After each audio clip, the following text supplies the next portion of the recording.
Three religions are all celebrating major holidays tonight.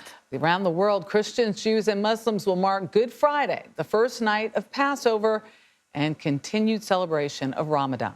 Tonight marks the first night of Passover, a holiday which commemorates the end of slavery of Jews in Egypt. Earlier today, Pope Francis presided over the Good Friday Mass for the Passion of the Christ at St. Peter's Basilica as Christians mark the crucifixion of Jesus.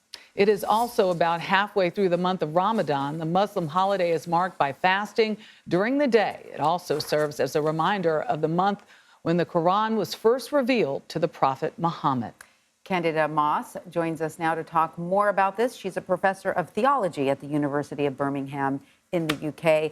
Professor Moss, welcome. It's great to have you with us. Can you tell us a little bit more about the history of Passover, Ramadan, and Easter, and how they are all actually intertwined? Yeah, well, thanks so much for having me. So Passover, the Jewish festival that is being celebrated right now, it celebrates the liberation of the Jewish people from enslavement in Egypt. And Passover itself marks the passing over of the angel of the Lord over the households of the people of Israel. The Israelites, the Jewish people, they sacrificed a Passover lamb. They put the blood on the lintel of their doorway. The angel of the Lord passed over them. It's a great moment of celebration and emancipation. Easter takes place around this time because it was during Passover that Jesus was crucified. So the Last Supper itself is regarded by many to have been a Passover meal. And so Christians often connect Jesus to the Passover lamb and talk about him as the Lamb of God, precisely because he dies around that same time that Jews celebrate Passover. And he himself, of course, was a Jew.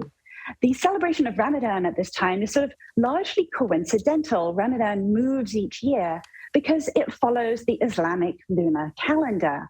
But what all of these traditions hold in common is a sort of understanding of the religious value of feasting and fasting as a way of sort of drawing close to the transcendent and to God. Yeah, as you're mentioning right there, many people see that these religions are completely different, but they share that commonality. They share the core ideas, and they share a lot of history. Can you describe the significance through the ages? Yeah, that's exactly right. So Islam, Christianity, and Judaism all trace themselves back to Abraham and see themselves as the descendant of the patriarch Abraham, who receives God's promise at the beginning of the Hebrew Bible and the Christian Bible, in fact. And so Christianity emerges out of Judaism. Jesus and his first followers were Jews. They were good Jews. In fact, followers of Jesus weren't even called Christians for about 50 or 60 years after the death of Jesus. Islam traces itself back to Abraham too, through Hagar and her son Ishmael. They are descendants of Abraham. And there's a lot of sort of common conversation between Jews, Christians, and Muslims in late antiquity. There are a lot of traditions like Lent that seem quite similar to Ramadan. And I think when we think about how did those practices emerge, we see these groups in dialogue with one another and drawing upon a kind of rich reservoir of shared traditions.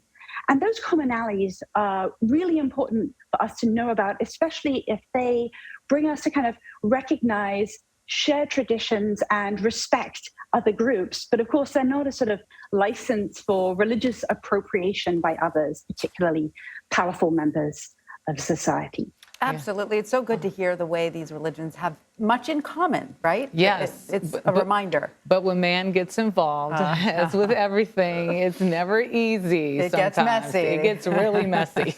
All right. Well, Candida Moss, professor of theology at the University of Birmingham, thank you so much. We appreciate your insight.